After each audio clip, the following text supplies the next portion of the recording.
ciertos cambios. ¿Para qué? Para poderle llegar a esas necesidades que requiere el mercado.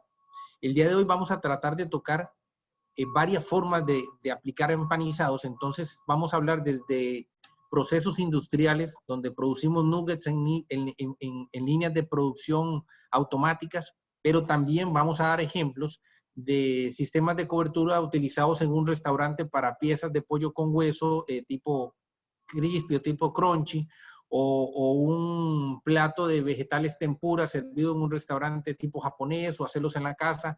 La verdad es que tenemos que amoldarnos a los diferentes procesos, pero lo importante acá es entender el cómo hacer que este proceso de empanizado, que mucha gente, y eso es creo que es el problema, lo consideran muy sencillo.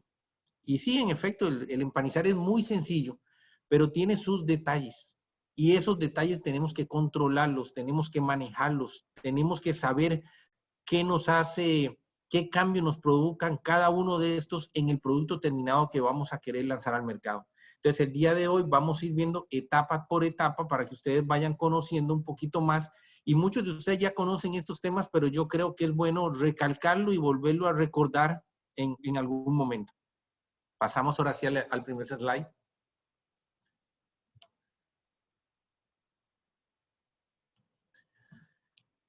La primera pregunta que nos tenemos que hacer, ¿por qué empanizamos un alimento? Y pongo un alimento porque estamos acostumbrados a escuchar empanizamos pollo, empanizamos nuggets, empanizamos tender, relacionamos mucho pollo, pero la verdad es que se puede empanizar cualquier cosa. ¿Y por qué lo empanizamos? Porque queremos crear nuevos sabores, nuevas texturas, amoldarnos a ese mercado que nos está exigiendo nuevos productos, incrementar nuestros rendimientos de la planta, no solamente tener 1 o 2 líneas de producción, sino tener 4, 5, 6, darle valor agregado a nuestros productos. Hay cortes, hay productos que tal vez se venden de una manera y ya empanizados toman un valor agregado totalmente diferente, y eso es un plus que le podemos dar al mercado y una rentabilidad que le podemos dar lógicamente a nuestra marca y a nuestra planta. Productos de conveniencia para el consumidor, diversificación de productos, mejora de apariencia y disminución de costos. La verdad que empanizar es realmente un proceso que le da un plus al producto, y tenemos que ser conscientes de algo. ¿Me pasas la siguiente, por favor? ¿Qué es empanizar? Empanizar es envolver el sustrato, el alimento, con harinas, con panes, con almidones, que después va a ser sometido a un freído. Pero este proceso empanizado o las materias primas que vamos obteniendo día con día han ido cambiando. Hay muchísimas. Antes solamente utilizábamos el pan molido y eso era ya el empanizado que teníamos. Ahora contamos con harinas de trigo y diferentes tipos de harina de trigo, unas fuertes, unas débiles, unas que hacen hojuelas, otras que no hacen hojuelas, unas que dan un color más oscuro por la cantidad de cenizas, o tenemos migas de pan de diferentes tipos, de diferentes colores, granulometrías, almidones que nos ayudan a la adherencia. ¿Qué más les puedo mencionar? Realmente el proceso y la formulación de los empanizados ha ido variando año con año, y ahí es donde tenemos que irnos nosotros enfocando, ir revisando, ir analizando qué tenemos y hacia dónde vamos y cómo podemos mejorarlo. Lógicamente, un proceso empanizador consta de varias etapas, y puedo, ahí les menciono el pre-dos, el batter, el empanizado, pero no solamente el hacer un producto se requieren las tres. Eso hay que tenerlo muy claro. No son las tres necesarias. Puede ser que mi producto solo sea con batter y empanizado. Puede ser que ocupe el pre-dos, el batter y el empanizado. O puede ser que solo ocupe el empanizado, nada más. Entonces, la verdad, yo creo que ahí es muy importante el conocer qué queremos lanzar al mercado, qué equipos tenemos y realmente cómo lo queremos lanzar. Y la fotografía del lado la escogí y la vi ayer en las redes sociales, ya tipo 9 de la noche. Tuve que poner a correr a las personas que hicieron la presentación para que la cargaran hoy en la mañana, porque me llamó mucho la atención la fotografía. ¿Por qué? Porque vemos un trozo de pollo con un color totalmente diferente al que estamos acostumbrados a ver. Vemos unas palomitas muy coloradas, con muy buena adherencia, con una buena apariencia. ¿Qué es lo que queremos decir con esta fotografía? Se nos tiene que quitar el miedo. Se nos tiene que quitar el miedo a diversificar, a hacer cosas diferentes, lógicamente teniendo muy claro nuestras limitantes en proceso, en materias primas y lógicamente en comercialización. Pero ha sido un mercado que realmente va cambiando año con año y cada vez vamos viendo más diferentes productos. Pasamos. Cuando hablamos de optimizar y rentabilizar, hay una palabra o un término que no podemos olvidar, que es el pick-up. El pick-up es un término que se utiliza mucho en el sistema de cobertura y es el entender cuánto representa el empanizado o todo el sistema de empanizado que estamos utilizando en nuestro producto terminado, que eso es muy diferente a un rendimiento. Entonces, ¿qué es lo que entendemos por pick-up? Es la participación del sistema de cobertura. Y el sistema de cobertura es el predos, el váter, el empanizado, es todo el proceso. Y de ahí vamos a ver cuánto realmente nos va a representar eso y cuánto nos va a representar el sustrato. En este caso rápido que hicimos para 100 gramos de producto, obtuvimos un producto empanizado de 133 gramos, teniendo un 33% de rendimiento, pero el pick-up es diferente. El pick-up es un 25%, es un 24,8, lo redondeamos a 25. Entonces hay que entender esos dos diferentes conceptos, porque cuando hablas con un proveedor de ingredientes y te dice cuánto quieres de pick-up en la línea, ya se puede ver la primera diferencia, que no estamos hablando de cuánto rendimiento quieres, sino cuánto quieres de participación del sistema de cobertura. Y ese de 25 a 33 son 8 dígitos que pueden hacer mucha diferencia en el producto terminado. Pasamos. Estos son datos generales. Esto es muy importante mencionar. Cuando uno tiene un sistema de battery empanizado, puede obtener datos de pick-up entre el 15 y el 12, entre el 15 y el 18 en cada etapa. O si tenemos las tres, también puede variar. Pero un punto que hay que tener muy claro es que esto no es estrictamente cierto. Cada producto, cada línea de proceso, cada restaurante donde se procesan son diferentes.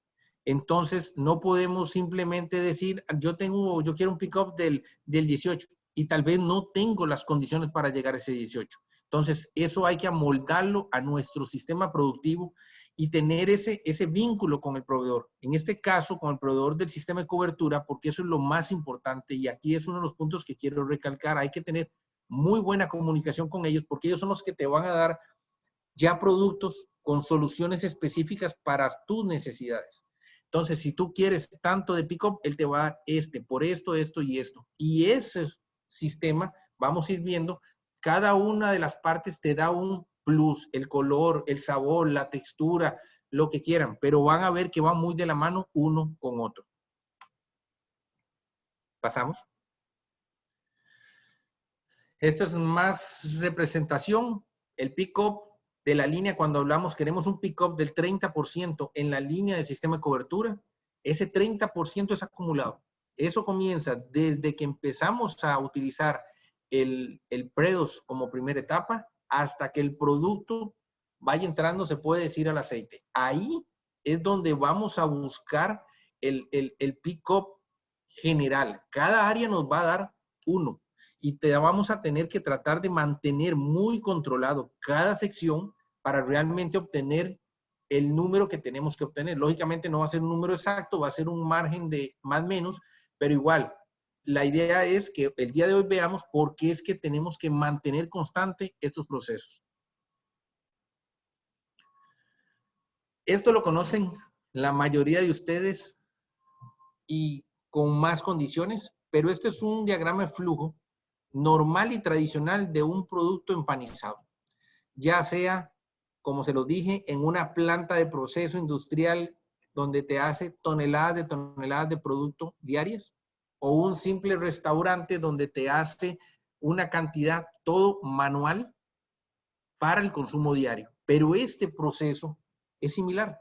Tienen un sustrato, tienen una aplicación del predos, tienen el váter, el empanizado, la fritura, el cocido, el congelado, en algunos casos no hay congelado como en los restaurantes, y la distribución. Pero en sí, estos procesos se mantienen y hay productos que no requieren todos los pasos, hay productos que requieren no solamente estos pasos, sino que requieren más pasos de la cuenta, como es el caso, por ejemplo, de los dedos de queso, que se ocupa pasar por el sistema de empanizado y sistema de váter más de una vez para poder dar una capa realmente resistente y que si el queso tiende a salir, no se salga y mantenga su forma. Entonces, la verdad es, esta es la base. Vamos a ir viendo, tratar de ir viendo etapa por etapa y entender por qué los cuidados en cada una. Sustratos. Como ven ahí en el slide, no se repite un sustrato. La verdad es que, como se los dije al inicio, podemos empanizar cualquier cosa. Siempre lo he comentado a varios clientes, a varias reuniones que he estado. Aquí en México aprendí a empanizar aguacate. No soy de aquí, soy de Costa Rica y la verdad es que allá no consumimos tanto aguacate, pero empanizado es muy bueno. Pero es lo que quiero que podamos entender. Todos los sustratos aquí presentes, todos son diferentes. Todos tienen texturas diferentes, todos tienen apariencia diferente. Pasamos. Lo importante acá es que tenemos que conocer muy bien a nuestro sustrato. Ahí comienza la clave de nuestro proceso de empanizado. ¿Por qué? Porque cada sustrato se va a comportar diferente en el proceso de empanizado y en el proceso de fritura. Si decimos cómo se irá a comportar un champiñón en un freidor o cómo se comportaría un nuggets o un tender o un trozo o un camarón, todos se comportan diferente. Entonces, ahí es donde tenemos que empezar a conocer nuestro producto desde el interior, entender que cada sustrato es diferente, que la textura, pueden haber lisos y pueden haber irregulares. ¿A qué me refiero? Liso, un camarón. Ustedes toman un camarón, tiene una corteza lisa, un palito de queso, por decirlo así, completamente liso, muy diferente a un nugget de pollo, a una pieza de pollo con hueso, donde tiene piel, donde es irregular su forma. Tenemos que conocer la humedad, qué tan seco, qué tan húmedo es. No es lo mismo tratar de aplicar un empanizado a un dedito de queso que es completamente seco, o a una brócoli, que a un trozo de carne que tiene cierta humedad. Pero tampoco nos podemos ir como en esta vida, todos los excesos son malos, todos. Y en este caso, igual, el que esté húmedo tampoco es bueno un exceso. Entonces tenemos que saber controlar todas esas características de nuestro sustrato. Con la temperatura, igual. En muchos restaurantes que ya llegó el cliente, que ocupo servir, que no tengo producto, que saquemos el pollo porque el pollo está congelado. No, no importa, no pasa nada. No, sí va a pasar. Esa agua que tiene el pollo en forma de cristales se va a descongelar de una forma muy drástica al momento de freírlo y esa agua que va a terminar haciendo, desprendiéndonos el empanizado. Vamos a obtener al final un cliente inconforme. ¿Por qué? Porque no obtuvo el producto que realmente buscaba y que iba a comer en ese momento.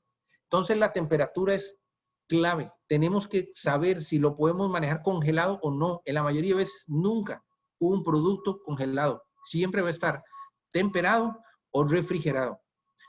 Cuando hablo de acondicionado, hay trozos de pollo que ya vienen marinados, que ya vienen inyectados. Todo eso le va a ayudar al producto a tener una extracción de proteína mayor, va a tener una textura externa más gomosa que nos va a ayudar a retener todo el sistema de cobertura. Entonces, estos son 4 puntos súper necesarios de entender para optimizar el buen empanizado de nuestro sustrato. Etapa 2, predos. No en todos, como les dije, se utilizan las 3 etapas, pero vamos a explicarlas porque en algunos sí y algunos no. ¿Qué es lo que quiere o qué queremos con el predos? Tenemos que entender que el predos es un producto que va a condicionar nuestro sustrato, que va a ser esa liga entre el váter, que es uno de los puntos críticos de nuestra línea, y el sustrato. Tenemos que entender que el predos tiene que ser una cobertura muy fina. ¿Por qué? Porque no puede ser muy gruesa. ¿Qué pasa si es muy gruesa? vamos a tener después una mala relación entre predos, váter y empanizado. Ocupamos que sea algo muy fino y por eso es que normalmente los predos, que son productos a base de harina de trigo, pueden llevar otros tipos de harinas como de maíz, pueden llevar migas de pan, pero no las migas que vemos en las coberturas, sino las migas finas, molidas. ¿Por qué? Porque lo que queremos es una superficie muy delgada en nuestra primera capa. ¿Para qué? Para absorber la humedad del sustrato, pero esa absorción de humedad lo que va a hacer es que nos va a ayudar a ligar, nos va a hacer el pegamento entre el váter y el sustrato. Importante, los pickups en los predos van a ser bajos, un 5% ya es muy alto. Entonces no esperemos que nuestro pick-up va a cambiar muchísimo en el predos. Ah, no, es que ahora quiero implementar predos y tengo 18 y quiero llegar a 25. No es así. Lo que sí vas a obtener es un producto muchísimo más estable a las condiciones externas que tú no manejas. El hecho de que tus productos se manejen en el exterior y no lo controle la cámara de la línea de congelación, la refrigeración, la manipulación, todos esos puntos, lo que vas a hacer es que te vas a cubrir, como dicen, las espaldas, vas a tener un producto de mejor adherencia y vas a tener un cliente más tranquilo. Pero el Predos, la verdad es que nos ayuda a dar esa estabilidad a nuestro sistema. Y un punto muy importante que no es muy utilizado es acarrear sabores, especias, hierbas. ¿Por qué? Recordemos que la primera etapa, la primera cubierta en el sustrato. Entonces, sobre ella van otras dos. No va a estar tan expuesta directamente al aceite a los 180, 190 grados. Entonces, la estabilidad de las especies es muchísimo mejor. Entonces, por ahí uno también puede jugar para darle ciertas notas, como el ajo, la cebolla, que se tienden a quemar mucho en el freído, utilizarlos en el Predos. Pasamos. Aplicaciones. Esto es un sistema rápido, es un sistema de línea de una planta de proceso, donde realmente simplemente es una aplicación de cama plana para productos muy uniformes, como nuggets, como deditos de queso. Ya en un restaurante es diferente. En un restaurante lo que vamos a usar es un recipiente donde las piezas van a caer en el recipiente, lo vas a mover, simplemente va a ser un empanizado manual, pero igual, con los mismos cuidados. Pasamos. La idea es aplicar, pero quitar el exceso. Y lo vuelvo a recalcar, el exceso es negativo en todas las etapas.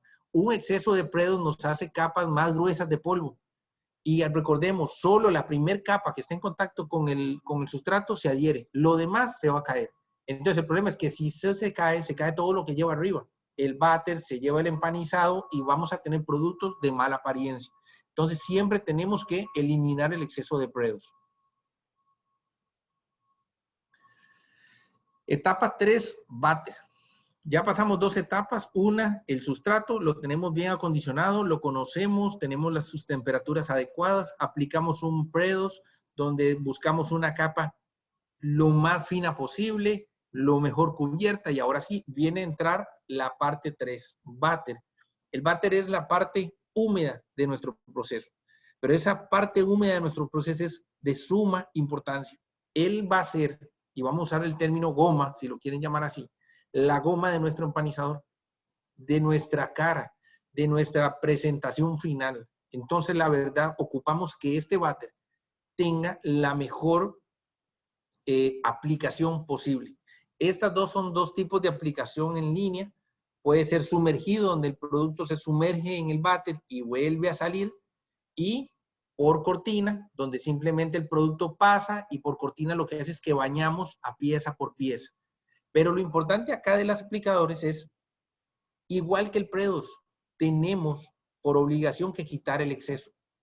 Y ahí es donde uno tiene que realmente jugar y ir entendiendo el pick-up que queremos, la recomendación de nuestro proveedor, cuánto es el pick-up sugerido para este váter. ¿Por qué? Pasamos a la siguiente. Porque el váter es una mezcla que está conformada de varios ingredientes y cada ingrediente tiene su funcionalidad. ¿Y qué es lo que buscamos acá? Buscamos una muy buena capacidad de dispersión en agua. ¿A qué nos referimos con eso?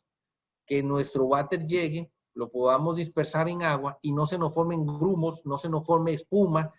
Desde ahí comienza todo. Si vemos esas características, uno es que no tenemos el equipo adecuado para manejar ese producto, o dos, simplemente llamamos a nuestro proveedor y le decimos, este váter no es el adecuado para nosotros por esto y esto y esto, y tenemos que quitar esas dos situaciones. ¿Por qué? Porque esas dos van a afectarnos.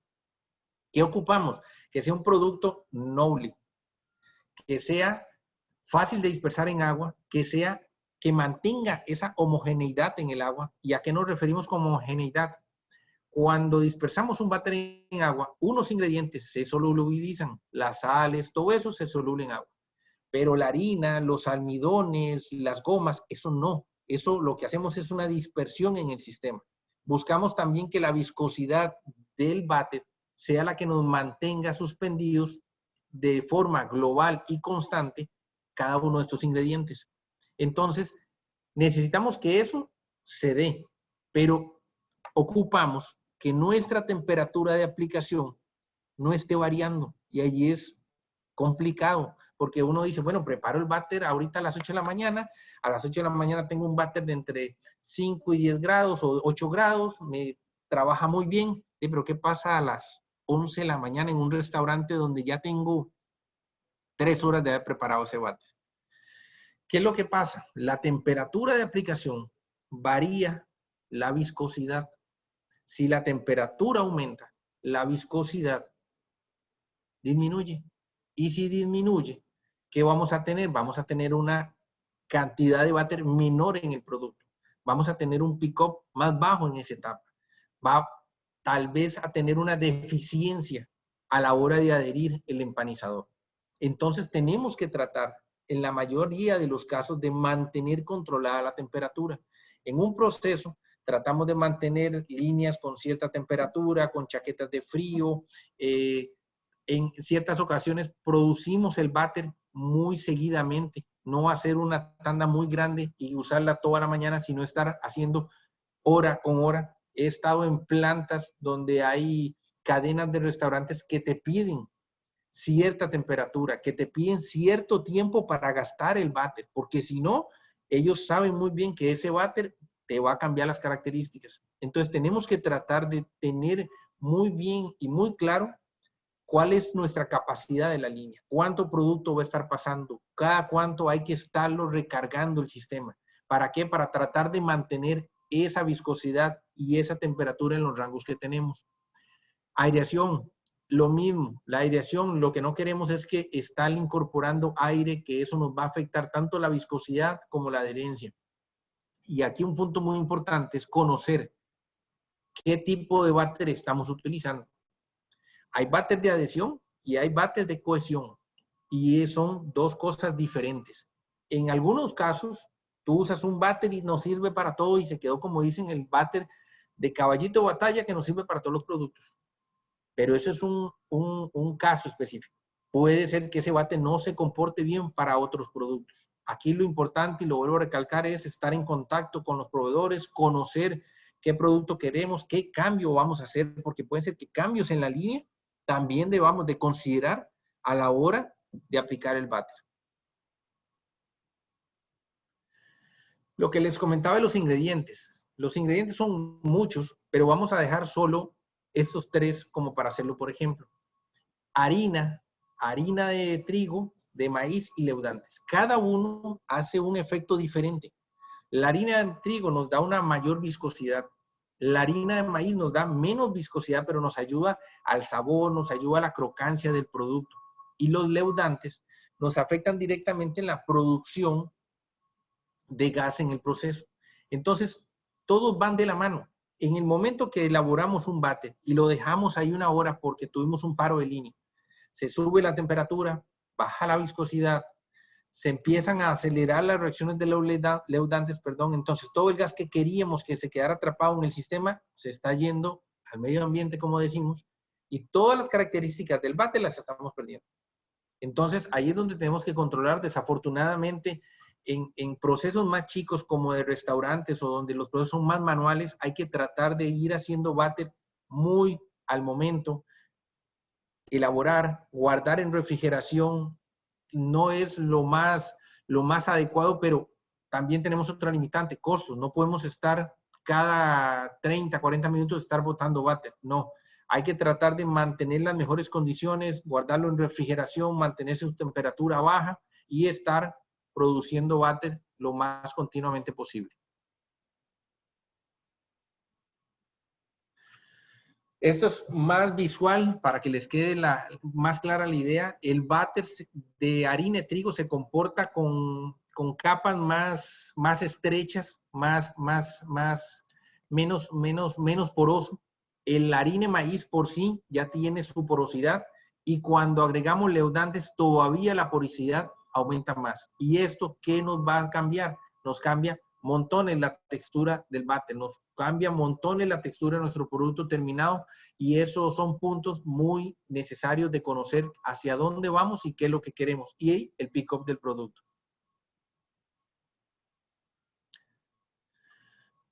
Adhesión y cohesión, haz algo rápido porque me faltan unas etapas y estoy viendo el reloj y estoy hablando mucho. Adhesión, lo que queremos son váter que se adhieran muy firmes como en un nugget, queremos morder y que se venga el trozo de carne y que se quede empanizado allá. En cohesión es diferente, es una envoltura como en un tipo de tempura donde realmente el producto está envuelto, pero no hay ese ligue completamente. Hay un ligue entre el sistema de cobertura, pero no tan fuerte con el sustrato.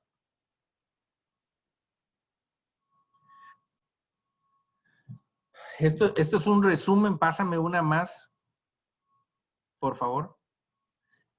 Esto es un tip que sí es muy adecuado. Sé que en la industria se utiliza mucho el tener la copa Stein o la copa K en los sistemas, en las líneas de producción por facilidad y por manejo. En los restaurantes se puede manejar también y esto es para controlar la viscosidad del váter, estar entendiendo realmente que estamos dentro del rango de aplicación más adecuado que necesitamos. Llegamos a la cuarta etapa, empanizado. Al final de cuentas, el breeder es la última etapa, es la cara de nuestro producto, es la cara de presentación, por decirlo así. Él nos va a dar una textura que lógicamente va de la mano con el predos, con el váter y con el sustrato. Nos va a dar un sabor, nos va a dar un color y una apariencia. Y aquí es donde realmente nuestro producto terminamos poniéndole la cereza al pastel, como decimos. Pero si las etapas anteriores no estaban aplicadas correctamente, tengamos el mejor sistema de empanizador, la mejor miga, el mejor color, no vamos a tener el mejor producto.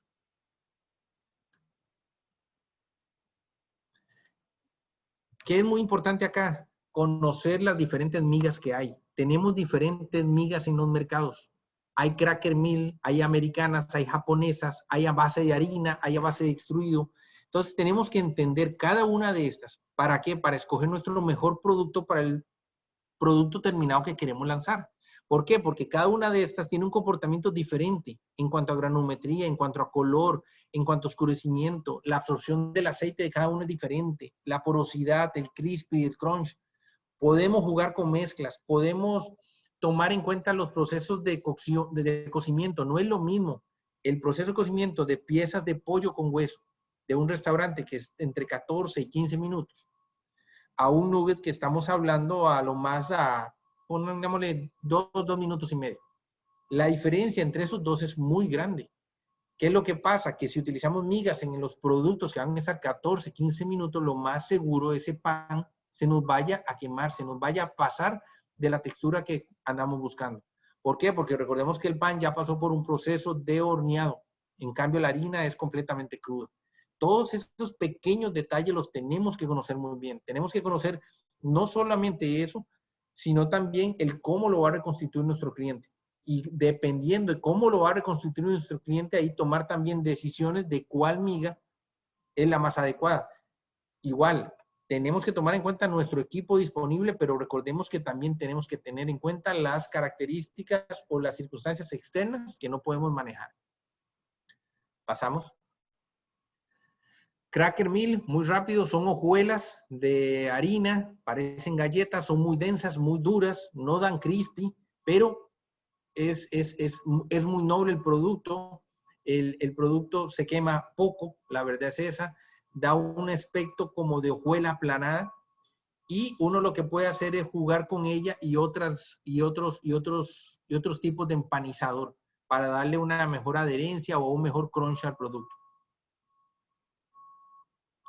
La American Breadcrumb, ya estamos hablando de un empanizador donde utilizamos levaduras, puede ser también con agente leudante, levaduras, es horneada convencionalmente, ya tiene una mordida más crujiente, es redondeada, por ejemplo, por decirlo así, la estructura, pero ya hay diferentes tamaños, ya hay diferentes colores, ya es algo muchísimo más adecuado o más conocido o más utilizado que una cracker aquí en nuestro medio.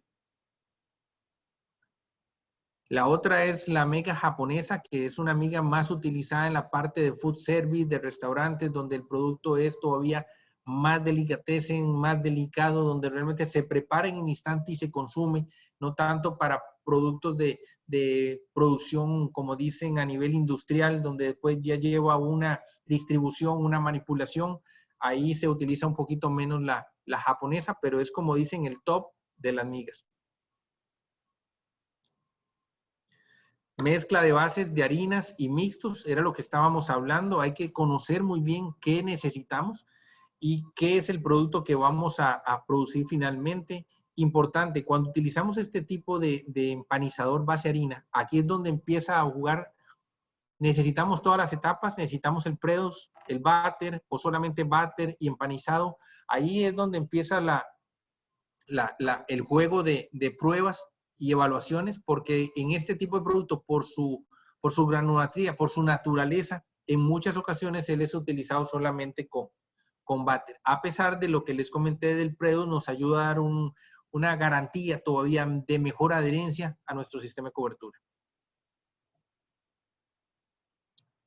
Tenemos también las migas extruidas, que son un poquito de un producto más económico en el sentido, tiene texturas más duras, son más planos, son muy utilizadas también en la parte de los nuggets. Si quieres pasas, ya me empiezo a estresar un poco con el tiempo.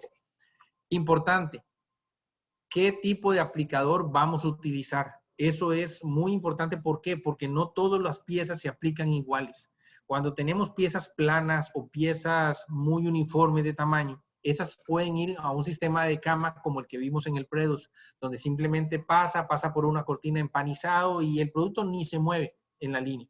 Pero cuando vamos a aplicar tender, vamos a aplicar palomitas o vamos a aplicar piezas con hueso, necesitamos realmente darle una agitación, un movimiento. Entonces, ahí entra el drum breader, industrialmente se utiliza, también se utiliza en restaurantes, pero lo importante acá es recordar, y es más que todo al área de food service, tenemos que tener un proceso empanizado siempre igual.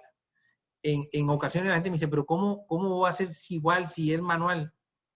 Las cadenas, ciertas cadenas lo que hacen es que ponen tiempos y a las personas les explican, tiene que introducir las manos, agitar las piezas en el empanizado por 2 o 3 o 4 vueltas, le das una cierta presión, vuelves a aplicar, le quitas el exceso y ese es el procedimiento. Pueden cambiar las personas y las manos, pero finalmente el proceso se trata de mantener siempre igual. La siguiente. Este es el ejemplo de la aplicación en cama, simplemente para productos de forma más regular. Llegamos al proceso de fritura. Podemos tener el mejor sistema de cobertura,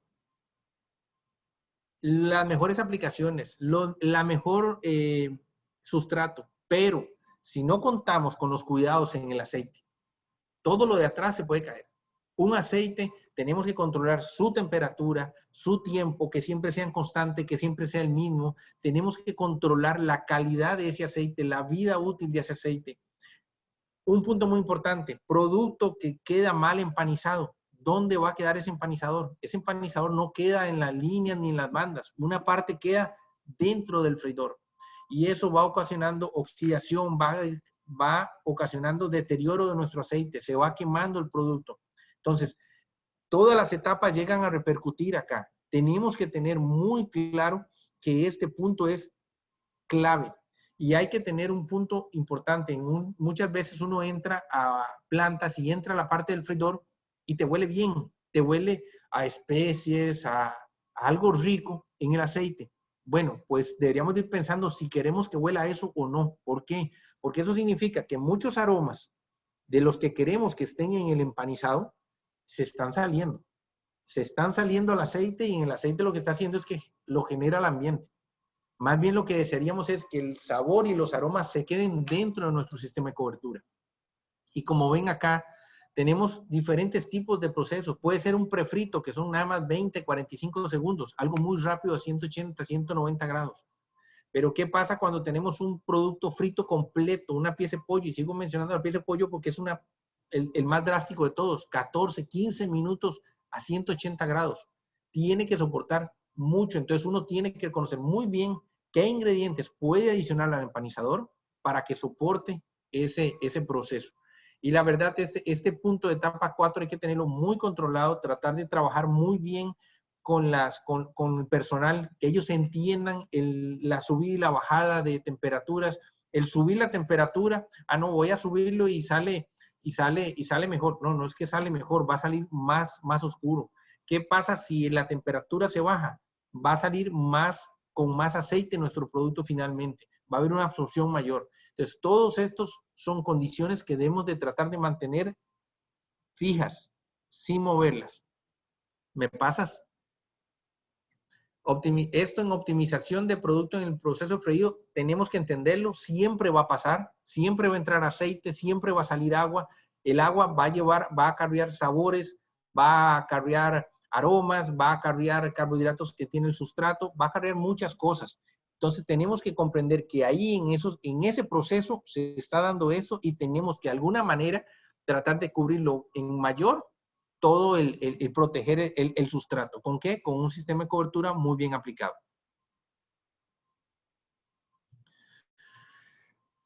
Atributos de sabor, lo íbamos hablando. En la parte del sabor, podemos trabajarlo a través de toda la línea. Eso es muy importante. Podemos jugar con eso para no depender de la última etapa. Y creo que es uno de los puntos más efectivos. Ahora, si nos regresamos a la primera lámina donde les presentaba la foto que vi ayer en las redes sociales, el color, el sabor, el que traiga ya sabores picantes, que traiga notas a perfiles de comidas mexicanas, la verdad es que todo eso se puede hacer, pero realmente hay que conocer, ver en qué etapas podemos jugar, ¿para qué? Para que no todo ese sabor vaya a dar al freidor y tengamos contaminación en los freidores, tanto de sabor, de color, y después me digan, Luis Arturo, o sea, traté de implementar esto, pero el problema es que el aceite se me contamina. Bueno, todo eso hay que tomarlo en cuenta y empezar a evaluar el proyecto. Atributos de granometría, igual cuando uno va a desarrollar, optimizar, tiene que conocer muy bien de qué tamaño es la pieza y de qué tamaño es la miga. No podemos hacer migas muy grandes para sustratos muy chicos. Tiene que haber una relación ahí muy importante, porque si no, no vamos a tener una adherencia adecuada, ni un pick-up, ni un producto terminado con las características que queremos. Color, muy importante acá. Usamos colorantes, sí, usamos colorantes, paprika, cúrcuma, nato, todos ellos son naturales, también hay artificiales, también en los empanizadores vienen agentes de oscurecimiento, que eso es algo que hay que entenderlo. ¿Por qué? Porque tal vez vemos una miga blanca y esperamos que esa miga blanca se comporte y nos dé un color dorado a la hora de salir del freidor. Y ya, Dios, dio un color más oscuro. ¿Por qué? Porque esa miga trae azúcares, trae dextrosa, que al final de cuentas te genera un color de oscurecimiento posterior a la fritura. Y si tienes un color oscuro ahí, ¿qué pasa cuando la ama de casa va a tomar ese producto y lo va a volver a reconstituir en un sartén o en una freidora? Se va a oscurecer más. Entonces también tenemos que conocer, hacer siempre las evaluaciones de nuestro producto prefrito, frito completamente y reconstituido. ¿Por qué? Para entender cómo se va a comportar nuestro producto hasta que llegue al plato del cliente final. Costos, una palabra súper importante, necesaria. Tenemos que entender, si nos ponemos del lado del procesador, manejar muy bien el pick-up de cada etapa. Tenemos que conocerlo obligado para poder manejar un costo estándar. Tenemos que tener un proceso completamente controlado y estandarizado, porque tenemos que saber que tener un mayor pick-up en general a veces no es bueno. Puede ser que nos afecte. ¿Qué pasa si un consumidor está acostumbrado a recibir una bolsa con 20 piezas? Porque esas 20 piezas te generan 1 kilo, pero el pick-up de esta semana dio más alto, entonces la caja trae 1 kilo, pero ya no trae 20 piezas, trae 15. El consumidor final, perdón, lo va a notar, se va a dar cuenta y nos lo va a cobrar en algún momento. ¿Por qué? Porque vio un cambio en su calidad. Control de materias primas, súper importante. Controlar la materia prima cárnica. Para la parte de food service, el tamaño de las piezas es muy importante. No nos sirve que hoy nos traigan piezas de pollo de 1, 2, 1, 3, más o menos, y que a la semana nos traigan de pollo de 1, 5, 1, 6. El tamaño cambió. Entonces el cliente va a recibir una pieza más grande. El tiempo de la fritura va a ser mayor, va a cambiar tu proceso. Si tú puedes controlar eso, ideal, porque no cambias tu proceso. Las materias primas secas, igual, tener un control muy estricto con nuestros proveedores, controlar todo lo que es granulometría, conocer muy bien si el váter es cohesivo o es de adherencia, si tiene leudantes, si no tiene leudantes, si tiene agentes de oscurecimiento los empanizadores. Todo eso son tips para todavía controlar mejor tu proceso. Y lo de comercialización por peso o por pieza. Ahora, el consumidor por precio.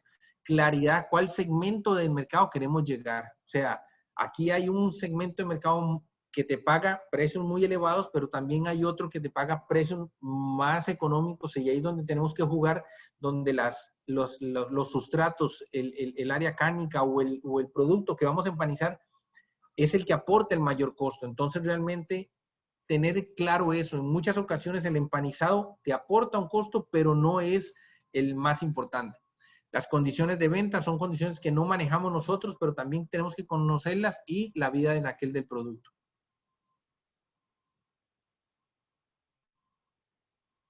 Atributos de textura, y esto es ya para ir terminando. Como pueden observar acá, texturas hay miles, hay muy diferentes, a como podemos tener aros de cebolla muy crocantes, muy crunch.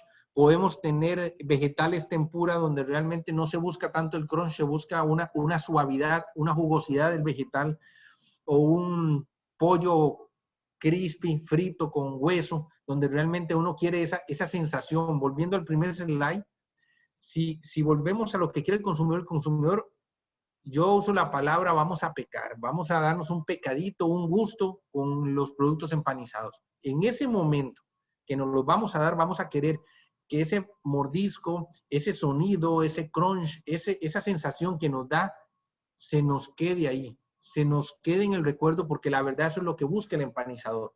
Pero si ustedes ven, texturas hay muchas, y podemos darle al cliente diferentes variaciones, diferentes colores, de todo lo que ustedes andan buscando. No queremos esto, no queremos deditos de queso donde realmente el queso se salga por los extremos. Queremos productos, la que sigue, que sean constantes, que sean siempre igual, que el cliente cuando vaya a comprar siente esa seguridad, esa tranquilidad de que realmente no van a haber cambios. La que sigue.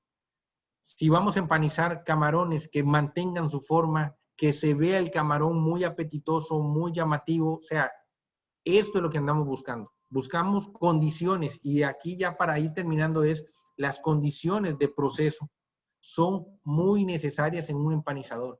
Cuando uno le dice, tratemos de mantener la misma persona empanizando, la misma persona debe empanizar, que el proceso no cambie, que la materia prima del sustrato no cambie, porque si no cambia todo el proceso. Eso es lo que quiero que se quede el día de hoy. Cada etapa podemos controlarla, pero realmente el proceso hay que tratar de mantener lo más fijo y constante posible. Ahora los dejo con mis compañeras de equipo Ferrara. Hola, ¿qué tal? Buenos días. Pues así es, para reafirmar todo esto que Luis Bolaños nos hizo saber, pues tenemos equipos en las diferentes etapas, y de acuerdo a cada uno es el fin y pues la aplicación de lo que se quiere obtener. Como ya lo mencionó, pues todo comienza con una preparación del sustrato para el empanizado, ¿no? Para la etapa final del empanizado y el freído. La siguiente, por favor. Pues Industrias Ferrara cuenta con una línea de equipos que es de la marca Expro, en la cual es especializada en cárnicos y tiene toda una línea para los equipos de freído y empanizado. Comenzamos con el pre-dust, que tiene una finalidad, como lo dijo Luis, de ser ese pegamento entre el batter, que es la siguiente etapa, y el empanizado. El pre-dust lo que va a hacer es eso, regular la humedad para que si está muy húmedo, está muy seco, ser como ese intermediario regulador. Puede ser para diferentes piezas de pollo, para dedos de queso, dedos de pollo, dedos de pescado, hamburguesas. Todo esto va a depender, como ya lo dijo, del tipo de harina que se maneje para el pre-dust.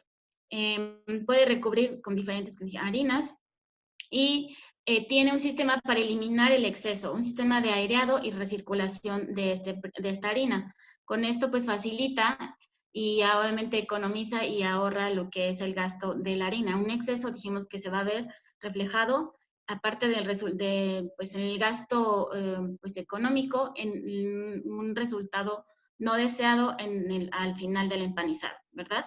Entonces el pre-dust lo que hace nada más es recubrir la superficie, básicamente, y lo que alcance a hacer el contacto de la harina con el sustrato es lo que va a tener o es su función.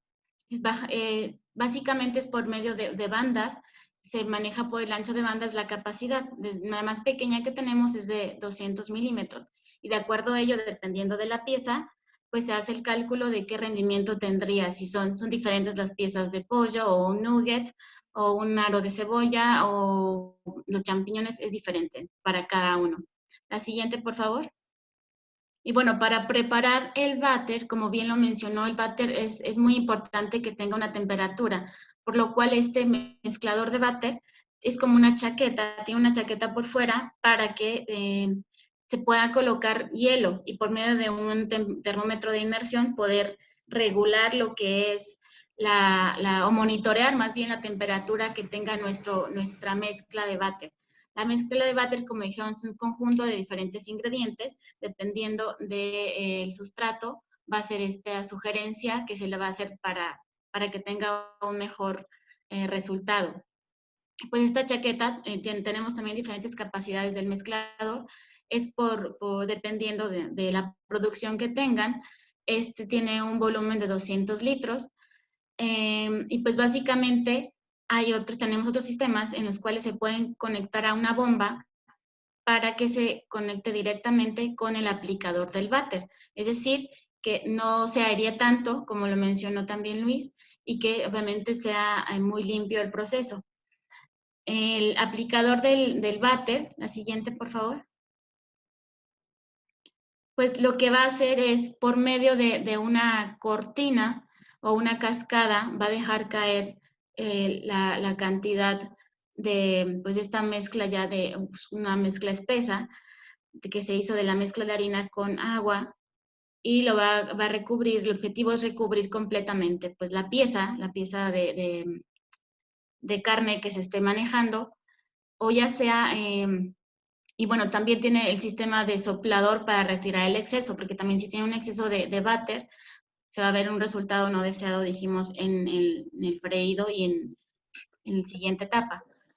También regula por medio de el ancho de banda. Tenemos Los equipos están carísimos. equipos con ancho de banda.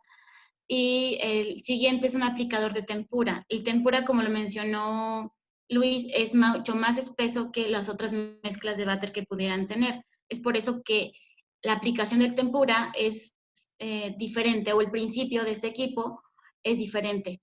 La anterior era por medio de una cortina, este es por medio de sumergir la pieza y lo que alcance a adherirse o a retener, porque gracias a lo que fue el pre-dust, lo preparamos, ¿verdad? Entonces, el aplicador de tempura pues, va a hacer esa función. Pues igualmente es por la pieza y es importante que el váter se regule la temperatura. Siguiente, por favor. Y el empanizador.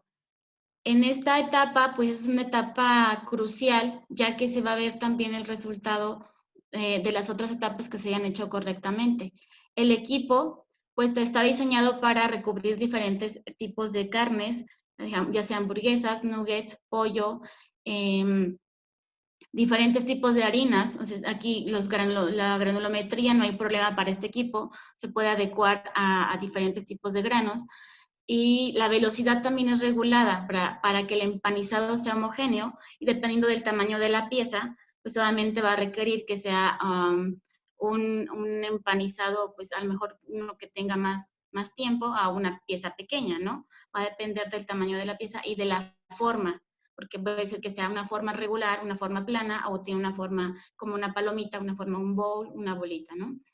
Y también la ventaja que tienen todos estos equipos es que tienen un sistema de recirculación para evitar el desperdicio pues de los sustratos, o ya sea del desperdicio, perdón, del váter, del empanizador o breader, y también el exceso. Quitar ese exceso no nos va a servir. Entonces, tienen todo un sistema de aire, pues por ese sistema es como se recirculan y se utiliza la materia, ¿verdad? La que no está, pues la que no se aplicó al sustrato.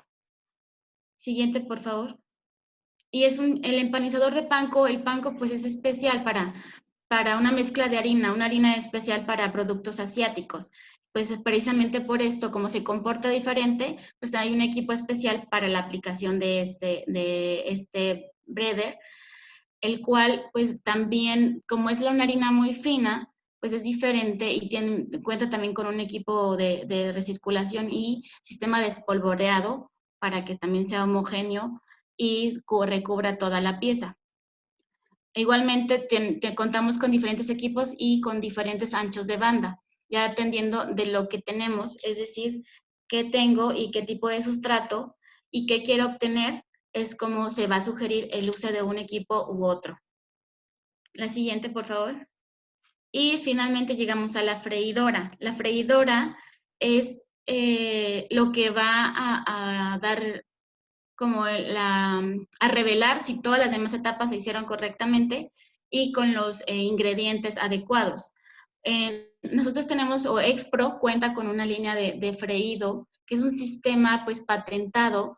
Como decía, hay que cuidar la calidad del aceite. En esta lo que hace pues es un sistema de separación de agua y aceite. Por ese principio, lo que ocurre es que todo lo que, las boronitas, lo que va pasando del proceso, se va sedimentando y pasa a la capa de agua, y de esa manera se mantiene mucho más limpio el aceite pues, por más tiempo, es decir, pues tenemos un mayor rendimiento y uso del aceite sin que se queme, y además quitamos toda pues decir, la suciedad o la basurita que pudiera también alterar el sabor con el proceso, y obviamente esto da un resultado mucho mejor y ayuda a conservar y a garantizar los resultados en cuanto a sabor y textura de la pieza ya freída.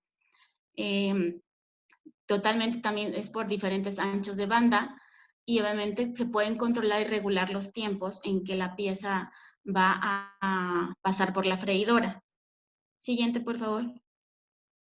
Y pues básicamente son los equipos que Expro, bueno, que Industrias Ferrara por medio de Expro tenemos para ofrecer en este proceso y en este sistema de cobertura para optimizar y rentabilizar. Y además, algo que le ofrece todo lo que es un sistema de freído, pues es alargar la vida de anaquel, ¿no? Después de freír, obviamente pasa a refrigeración o a congelación la pieza, que te dura mucho más tiempo que cuando la tienes en fresco, ¿verdad? Porque sabemos que la proteína fresca, expuesta, dura muy poco tiempo. Pues esto es básicamente lo que tenemos en cuanto a equipos, en cuanto a proceso, y pues te dejo la palabra, Moni. Gracias Delia, gracias Luis. Bueno, por cuestiones de tiempo vamos a ser bastante puntuales. Como les estaba platicando hace unos momentitos, CITSIA es el Centro de Desarrollo de Alimentos. Estamos en Guadalajara Y me ayudas con la siguiente, por favor. Esta es una fotografía de nuestra planta. Principalmente nos dedicamos al desarrollo de nuevos productos, a la estandarización de las fórmulas que ustedes ya tienen y los ayudamos a estandarizarlas, a escalarlas, también si las tienen de una forma un poco más casera, o si ustedes pertenecen al food service, pero todavía no tienen bien controlados todos estos tiempos y parámetros tan importantes que nos han hecho mucho énfasis, tanto Delia como Luis, en que son la clave de que al final tu producto salga con la calidad adecuada y con todas las características y atributos deseables, ¿no? ¿Me ayudas con la siguiente, por favor? Gracias. Entonces, nosotros podemos apoyarles. Tenemos una alianza estratégica también con Trofé y con Industrias Ferrara, donde sus proyectos vamos a hacer aquí los prototipos, pero vamos a utilizar ingredientes de Trofé y asimismo cuando terminemos el proyecto pueden escalarlo y ahora sí ya los conectamos con Industrias Ferrara para que puedan tener todo un sistema completo y obtener los productos finales deseables, ¿no? También CITSIA ayuda con la parte de cumplimiento de normativas, servicios analíticos, tablas nutrimentales y demás, ¿no? Todos los proyectos pueden ser escalables hasta cierto punto en nuestra planta de proceso, como se las mostraba hace un momento. Sin embargo, hay ciertas líneas que tienen limitantes y donde no podemos tener una producción tan grande. Por eso nos apoyamos con esta alianza para poderles dar un mejor servicio. Siguiente, por favor. Como un regalo para ustedes, hemos colocado esta promoción, ¿sí? Los que estuvieron en este webinar, con esta clave pueden llegar a tener un descuento en el desarrollo de productos o estandarización que tengan que ver con sistemas de cobertura, como estuvimos platicando todo el webinar, ¿no? Y pues mi nombre es Mónica Bernal, como les comentaba, estoy a sus órdenes. Creo que en la siguiente diapositiva están nuestros contactos, tanto de Industrias Ferrara, de Trofé y de su servidora. Entonces, por cuestiones de tiempo, vamos a pasar a la etapa de preguntas. Y por aquí nos escribía también Paloma de Grupos Los Arcos. Dice, por favor, si nos pueden hacer llegar la grabación de la conferencia. Claro que sí, Paloma. De hecho, todas estas grabaciones se suben al YouTube en el canal de CITSIA. Lo puedes buscar así. De todas formas, nosotros nos apoyamos para mandarles en el mailing el link del YouTube para que lo puedan volver a ver, o si entraron un poquito tarde para que vean desde el principio el webinar. Bien. Les recuerdo que pueden hacer uso de la herramienta de levantar la mano o pueden escribir acá en el chat. Yo leo la pregunta y nos apoyamos aquí con los expertos para podérselas responder. Entonces, no sé si alguien tiene alguna duda ahorita para poderla aclarar.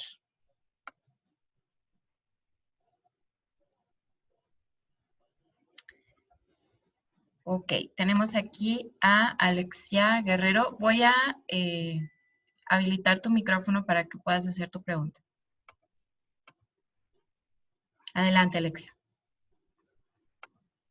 Bueno, muchas gracias. Por mi parte, yo quería preguntarles si en la parte de empanizados que hemos estado hablando, ¿hay alguna tendencia en la parte de quizá del nuevo etiquetado, siendo un producto que contiene harina, siendo un producto que contiene sodio, que al ser frito contiene grasas? Si hay alguna nueva tendencia o algo, creen que algo vaya a cambiar respecto con el etiquetado limpio o con las nuevas tendencias, o crean que esa parte se va a quedar igual, ya que pues no es un producto que a lo mejor uno lo busque tanto por la parte saludable, sino como un producto más de placer. Entonces, pues quisiera saber como la opinión que tienen en esta parte y si hay forma de crear algún producto quizá más saludable en empanizado, como para crear un producto igual de rico para el consumidor, pero que se pudiera adaptar a estas nuevas tendencias. Luis, ¿nos puedes ayudar, por favor? Mira, la verdad es que con esto acá en México de la norma y de los octágonos que se le ha puesto a los alimentos. En la parte de empanizadores se ha trabajado mucho en el área del sodio principalmente. Y el sodio sí hemos podido llegar a producir empanizadores con sodio muchísimo más bajo de la norma. Ahí lo que pasa es que hay que tener, como dicen, un contacto y una comunicación muy fuerte entre el productor y el proveedor del insumo, porque ya el sodio no solamente viene del sistema de cobertura, viene del marinado, viene del breader, viene del batter, viene del predos, es de todos los ingredientes.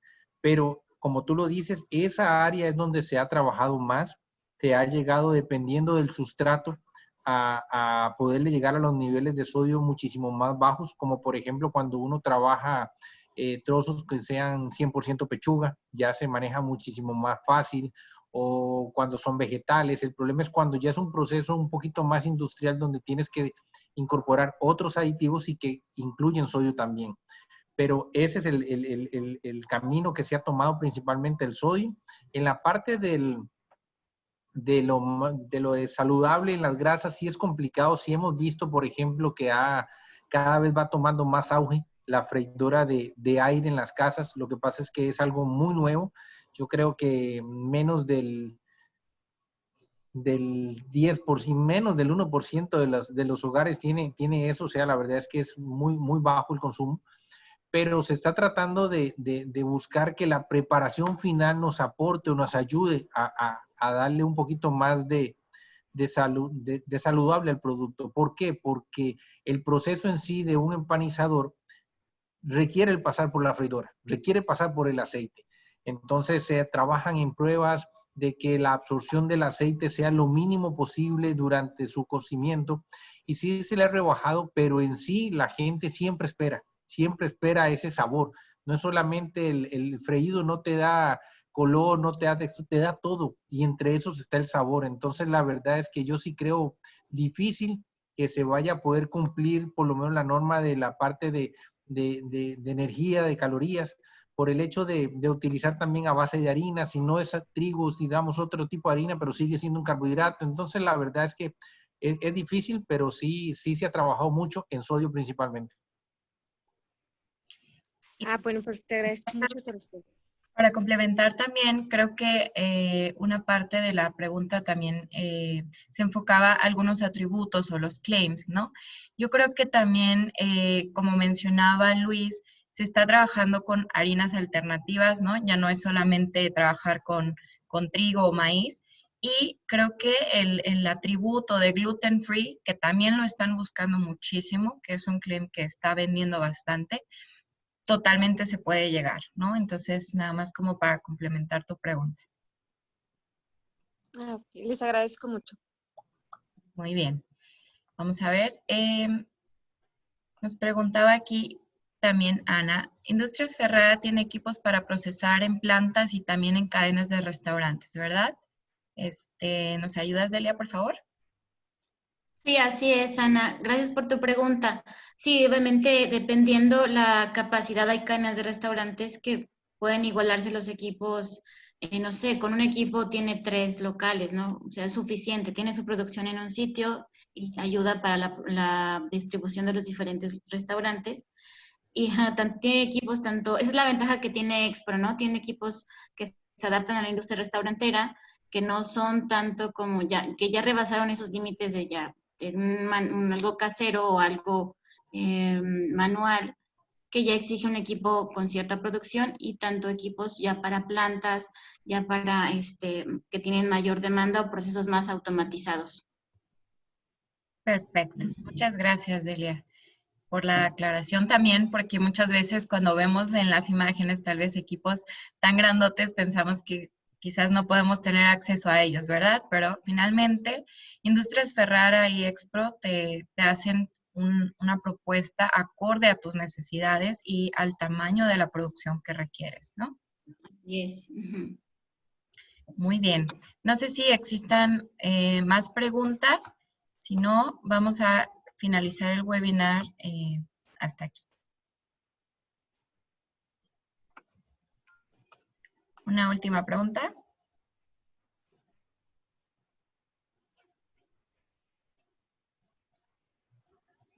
Bien, listo. Pues entonces agradecemos mucho su participación a todos los que estuvieron escuchando la presentación.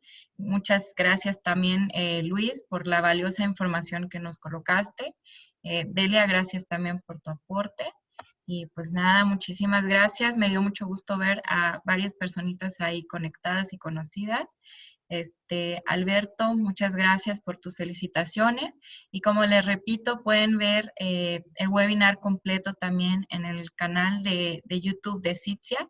Y si tienen más dudas y ahorita no las pudieron externar, igual nos pueden enviar sus preguntas por correo y nosotros se los haremos llegar. Hasta luego a todos y que tengan un bonito día. Muchas gracias. Gracias. Buena Hasta tarde. luego. Hasta luego.